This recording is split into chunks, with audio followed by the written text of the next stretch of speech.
মানুষের মধ্যে বিভেদ যেন না হয়, মানুষের মধ্যে যেন সেটেলমেন্ট হয়, মানুষের মধ্যে যেন দুইটা ভাই গন্ডগোল লাগছে, ওই দুইটা ভাইয়ের গন্ডগোল মিটিয়ে দেওয়াও এটা ইমানদারের চরিত্র। আমরা তো এখন বাতাস দেই, ঠিক না ভাই?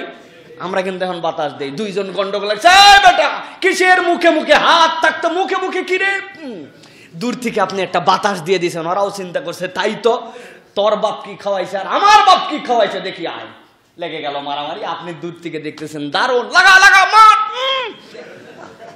আমি নিজে দেখছি, বাসের মধ্যে দিয়ে যাচ্ছি, আমরা জানিও না যে কি বিষয় নিয়ে গন্ডগোল হচ্ছে, কি হচ্ছে না হচ্ছে। আমার পিছনের সিটে বাসের থেকে বাস একটু স্লো স্লো যায়, মার মার মার। আরে আমি বললাম ভাই আপনি মার মার বলতেছেন, ওদের ঘটনা কি, গন্ডগোল কি, কি নিয়ে কিছুই তো জানেন না। কয় হুজুর আর বললেন না, ফাটাক এইগুলা ফাটায় ফাটায়। এটা ইমানদারের চরিত্র। হ্যাঁ, আল্লাহ বলছেন ফাসলিহু বাইনাহুম, আপনি বলবেন এই বন্ধ করো, কি এইসব, এইটুক বললেও আপনি সওয়াব পাবেন, ঠিক কি না? হয়তো আপনার এই কথাই এফেক্টই হয় না, কিন্তু এই বাদ দাও বাদ দাও, ছুটে যাও ভাই ছুটে যাও। মধ্যে আপনি দাঁড়ায় গেছেন, দুই ভাই গন্ডগোল লাগছে, আপনি মধ্যে দাঁড়ায় গেছেন, এদিক থেকে এক ঘুষি আপনার গায়ে পড়ছে, ওদিক থেকে পড়ছে, আপনি তারপরেও ভাই আমারে মার, তারপরেও তোরা মারামারি করিস না, দোহাই লাগে ভাই মারামারি করিস না ভাই। কথাবার্তা দিয়ে, আলোচনা দিয়ে, মাতব্বর একজনকে মেনে, একজনকে সালিশ মেনে গন্ডগোল করিস না ভাই, তোরা মারামারি করিস না ভাই। মারামারি করলে এই মায়ের কখনো ওঠে না, ওঠে উঠে। একজন ভদ্রলোকের একজন একটা থাপ্পড় দিয়ে দিছে, বিচার করে যে থাপ্পড় দিছে তার 100টা থাপ্পড় দেওয়া হবে, কিন্তু এই যে ভদ্রলোকের গায়ে একটা থাপ্পড় পড়ছে, এটা তুলতে পারবেন? হ্যাঁ, তুলতে পারবেন? কোনোদিনও তোলা যাবে না। এই জন্য আল্লাহ বলছেন ফাসলিহু, তোমাদের দায়িত্ব হলো তোমরা সেটেলমেন্ট করো, মানুষের মধ্যে যেন বিভেদ না হয়। কিন্তু আমরা তো এখন বাতাস দিয়া বিভেদ বাড়াচ্ছি, এটা ইমানদারের চরিত্র নয়।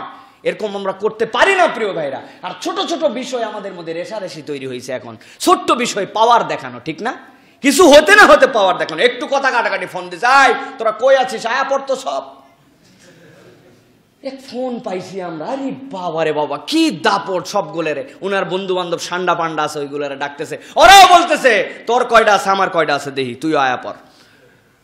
এই যে গন্ডগোল শুরু হয়ে গেল আমাদের মধ্যে, এই রেষারেষি চলতেছে চলতেছে চলতেছে, এর কোনো উপকার নাই প্রিয় ভাইরা, একটুকু উপকার নাই। ইমানদারের চরিত্র যদি হতো যে আমার আল্লাহ বলছেন, তোমাদের মেন্টালিটি হবে মানুষের মধ্যে বিভেদ দূর করে দেওয়া, মানুষের মধ্যে যতগুলা গন্ডগোল ফাসাদ আছে এইগুলা ন্যায় বিচারের সাথে তাদের মধ্যে যেন দুই পক্ষের মধ্যে দূরত্ব তৈরি হয়।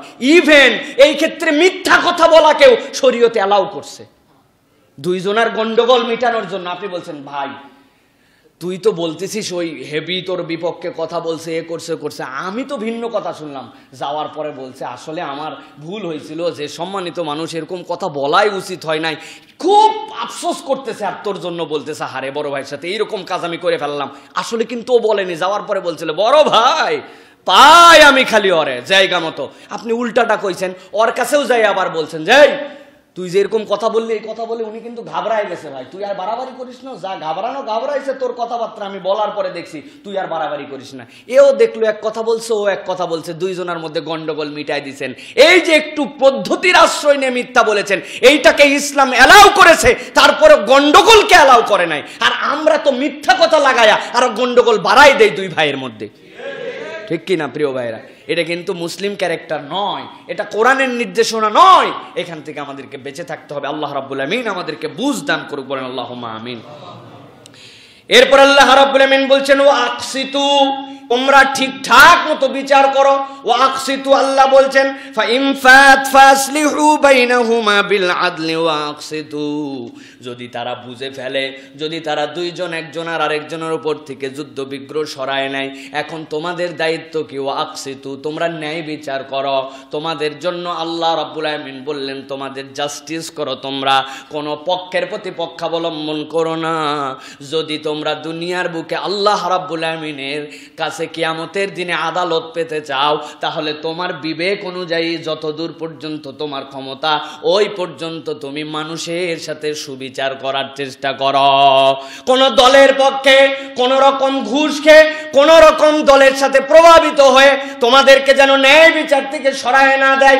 তোমরা যদি দুনিয়ার বুক থেকে ন্যায় বিচার থেকে সরে যাও, জেনে রাখো দুনিয়ার বুকে তোমাদের জন্য গজব চলে আসবে, তোমাদের মহামারী চলে আসবে, তোমাদের জন্য এমন রোগ বালাই চলে আসবে, তোমাদের রিজিকের এমন টানাটানি চলে আসবে, কামাই করবে অনেক, কিন্তু ন্যায় বিচার সমাজে না থাকলে দেখবে সমাজের মধ্যে সেইটা দিয়ে শান্তি হবে না। সমাজের মধ্যে শান্তি হবে না যদি ন্যায় বিচার না থাকে। আল্লাহ রাব্বুল আমিন হচ্ছেন আদেল, আদেল, আপনি হচ্ছেন ওই আদেলের প্রতিনিধি হিসাবে। ও আকসিতু, আপনার সাধ্যের মধ্যে আপনি সুবিচার করছেন। দুনিয়ার মানুষ সুবিচারক কিন্তু পূর্ণাঙ্গ ন্যায় বিচারক হতে পারে না প্রিয় ভাইরা, কিন্তু এই চেষ্টা আমাদের মধ্যে থাকতে হবে। এখন আপনি যদি প্রভাবিত হয়ে রাজনৈতিক প্রভাব, সামাজিক প্রভাব, বিভিন্ন কিছুর প্রভাবে যদি আপনি ন্যায় বিচার থেকে ফেরত যান, এর থেকে বড় দুর্ভাগ্যজনক কিছু হতে পারে না। যারা বিচারক আছেন আমি তাদের কাছে বলবো, আপনি আপনার সাধ্যের মধ্যে বিচার করেন, না পারলে আপনি পদত্যাগ করেন, পদত্যাগ করেন। আমি পারি না ভাই, নানান পেশার, রাজনৈতিক পেশার, অমুক পেশার, এই কারণে মিথ্যা, পদত্যাগ করেন। দুনিয়ার এই ছোট জীবনে আপনার এই বিচার করা লাগবে না। যেখানে ন্যায় বিচার করতে পারেন না, আমি সরে গেলাম, যা এই কাজ করব না। আমি না করলে কি হবে?